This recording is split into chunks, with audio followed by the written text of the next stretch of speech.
বাস্তব সংখ্যার টপিকটিকে আমরা 5টি ক্লাসে বিভক্ত করেছি এবং সেই 5টি ক্লাসের মধ্যে আমি বাস্তব সংখ্যার A to Z ধাপে ধাপে বোঝানোর চেষ্টা করেছি। সেই ক্লাসগুলোতে আমরা বিস্তারিত আলোচনা করেছি। আজকে আমরা একটা রিভিশনমূলক ক্লাস করব, অর্থাৎ ওই 5টি ক্লাসের একটা সুন্দর সামারি করতে যাচ্ছি।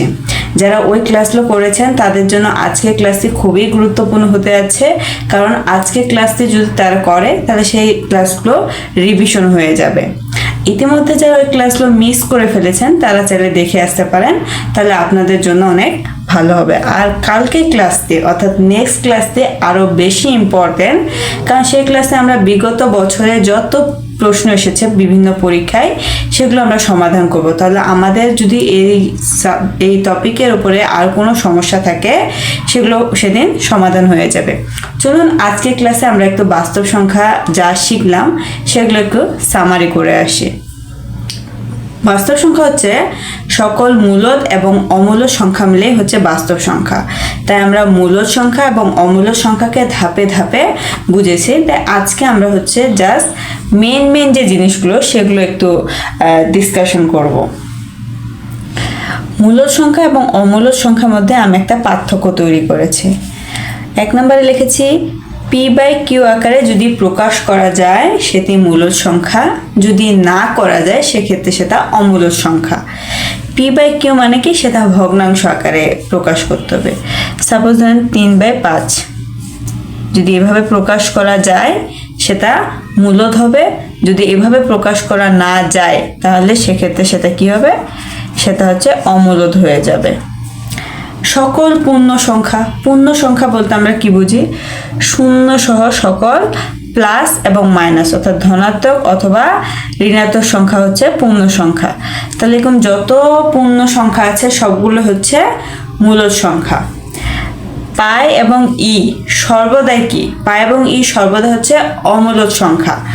পাই এবং ই কেন অমূলদ সংখ্যা, এটা আমরা পূর্বের ক্লাসগুলোতে আলোচনা করেছি। যারা সেই ক্লাসগুলো করেছেন তারা একটু কমেন্টে জানাবেন যে পাই এবং ই কেন সর্বদাই অমূলদ সংখ্যা। সসীম দশমিক, অসীম আবৃত দশমিক এবং পৌনঃপুনিক এগুলো হচ্ছে মূলদ সংখ্যা। আমরা সসীম দশমিক পড়েছি এবং অসীম আবৃত দশমিকও পড়েছি এবং পৌনঃপুনিকও পড়েছি। তাহলে এগুলো কি, এগুলো হচ্ছে মূলদ সংখ্যা। যদি আমি লিখি 2.57 তার মানে এটা কি, এটা একটা সসীম দশমিক, তাহলে এটা হচ্ছে মূলদ সংখ্যা। যদি আমি লিখি 2.3344 আবার 3344 দেওয়া আবার দত দিই, তাহলে এক্ষেত্রে এটা কি, এক্ষেত্রে এটা হচ্ছে অসীম আবৃত দশমিক। তাহলে এটা অসীম আবৃত যদি দশমিক হয় সেক্ষেত্রে সেটা হবে মূলদ সংখ্যা। আবার আমরা যদি এটাকে পৌনঃপুনিক আকারে প্রকাশ করি সেক্ষেত্রে আমার 2 পয়েন্ট, এখানে কোথা থেকে একই পর্যন্ত আছে এই, তারপরে এগুলো আবার রিপিট হয়েছে, তো সেক্ষেত্রে আমার 3-এর উপরে পৌনঃপুনিক আসবে এবং এই 4-এর উপরে পৌনঃপুনিক আসবে, অর্থাৎ শুরু এবং শেষ। তো এরকম যদি পৌনঃপুনিক হয় সেক্ষেত্রে সেটা হবে মূলদ সংখ্যা। আর যারা সসীম, অসীম আবৃত এবং অসীম অনাবৃত পৌনঃপুনিক এগুলো ভালোভাবে বুঝেন না, তারা আমার ওই বাস্তব সংখ্যা ক্লাস 4-5 এগুলো করলে বুঝতে পারবেন। তারপর আজকে আমি হালকা একটু আলোচনা করতেছি, যদি আপনি দশমিকের পর কোনো সংখ্যা দতের জায়গায় কি বসবে এটা কল্পনা করতে পারেন, সেক্ষেত্রে হবে সেটা অসীম অনাবৃত আবৃত। আর যদি আপনি কল্পনা করতে না পারেন সেক্ষেত্রে হবে অসীম অনাবৃত।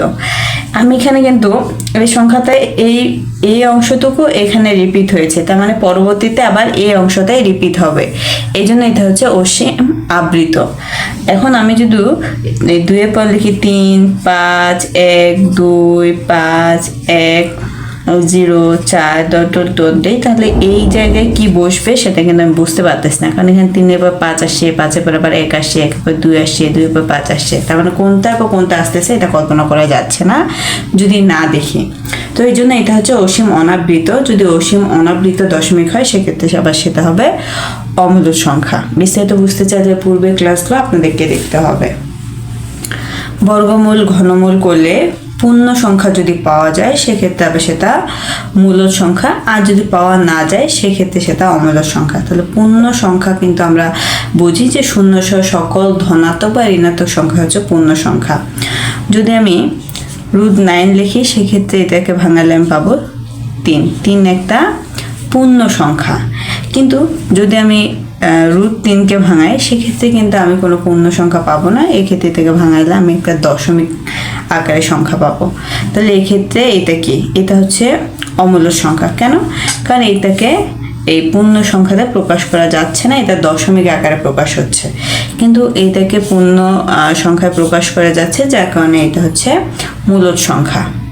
যে কোনো মৌলিক সংখ্যার মূল, সেটা বর্গমূল হোক বা ঘনমূল হোক, সংখ্যাটা যদি মৌলিক হয় সেক্ষেত্রে সেটা হচ্ছে অমূলদ সংখ্যা। যেমন আমরা জানি 2 একটা মৌলিক সংখ্যা, তাহলে আমি 2 এর উপরে যদি বর্গ দিই, বর্গমূল করি 2 তাহলে সেক্ষেত্রে সেটা কি হচ্ছে? সেটা হচ্ছে অমূলদ সংখ্যা। কারণ যে কোনো মৌলিক সংখ্যা, সেটা বর্গমূল হোক বা ঘনমূল হোক, যে মূলই হোক না কেন, সেক্ষেত্রে সেটা হবে অমূলদ সংখ্যা। এই জিনিসগুলোই আমি আরও বিস্তারিত আলোচনা করেছি পূর্বের ক্লাসগুলো। তাহলে বিস্তারিত জানতে হলে, বুঝতে হলে, সেক্ষেত্রে আমাদেরকে পূর্বে যে ক্লাসগুলো হয়েছে সেগুলো ক্লাস দেখতে হবে। এবার আমরা বিগত বছরে বিভিন্ন জায়গায় আসা কিছু গুরুত্বপূর্ণ অঙ্কের সমাধান করব। 3 এবং 4-এর মধ্যে কোনটি অমূল্য সংখ্যা? যদি আমরা √5কে ভাঙাই সেক্ষেত্রে কিন্তু দেখা যাবে 2 পয়েন্ট সামথিং আসবে, তো এটা 3-এর মধ্যে পড়ে না। আবার যদি আমরা √17কে ভাঙাই সেক্ষেত্রে সেটা 4 পয়েন্ট সামথিং চলে আসবে, কিন্তু আমরা যদি √10কে ভাঙাই সেক্ষেত্রে আমরা পাবো 3.162 তাহলে সেক্ষেত্রে এটা 3 এবং 4-এর মধ্যে হচ্ছে, অতএব উত্তর হবে খ। নিচের কোনটি অমূলদ সংখ্যা? এটা 40তম BCS-এ আসছে। তো আমরা জানি যদি পৌনঃপুনিক থাকে সেক্ষেত্রে সেটা কি হবে? মূলদ, তাহলে এটা অবশ্যই হবে না। আবার এই জায়গাতেও কিন্তু কি দেওয়া আছে? পৌনঃপুনিক দেওয়া আছে, তার মানে এটাও হবে না। আবার এই √9কে যদি আমরা ভাঙাই সেক্ষেত্রে আমরা কিন্তু 3 পাচ্ছি। আমরা যখন 4 নম্বর পয়েন্টে কি পড়েছিলাম? বর্গমূল বা ঘনমূল করলে যদি পূর্ণ সংখ্যা পাওয়া যায় সেক্ষেত্রে সেটা মূলদ সংখ্যা। তাহলে √3 কি, 3 কি পূর্ণ সংখ্যা, তাহলে এটা মূলদ সংখ্যা। সো 3টাই বাদ।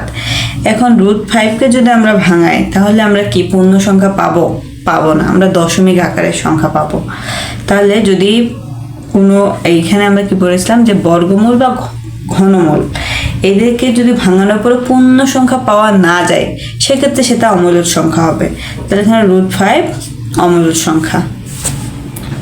2 সংখ্যাতে কোন সংখ্যা? 2 সংখ্যাতে কোন সংখ্যা? তাহলে 2 হচ্ছে মৌলিক সংখ্যা, এর উপরে কি দেওয়া আছে? বর্গমূল। তাহলে আমরা একটু আগে কি বললাম?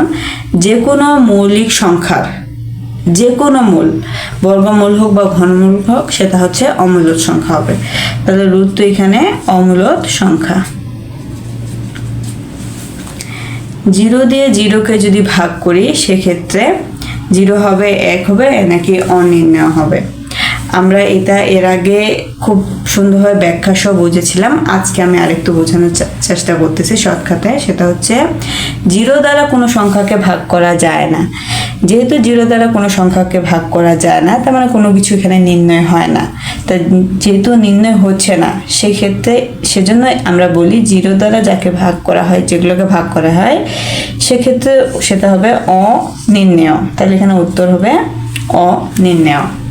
কালকের ক্লাসে আমরা বিগত বছরের আরও যেই প্রশ্নগুলো বিভিন্ন জব পরীক্ষায় এসেছে সেগুলো আমরা সমাধান করার চেষ্টা করব। তাহলে আমাদের যদি এই পুরো ক্লাসের মধ্যে, অর্থাৎ বাস্তব সংখ্যা 1 থেকে বাস্তব সংখ্যা 6 পর্যন্ত কোনো সমস্যা থাকে, সেই সমস্যাগুলো সমাধান হয়ে যাবে। তাই পরবর্তী ক্লাসটি যদি আপনারা পেতে চান সেক্ষেত্রে আপনাদেরকে আমার হয় ইউটিউব চ্যানেল নয়তো ফেসবুক পেজ থেকে ফলো দিয়ে আমার পাশে থাকতে হবে। সম্পূর্ণ ভিডিওটি দেখার জন্য আপনাদেরকে অসংখ্য ধন্যবাদ।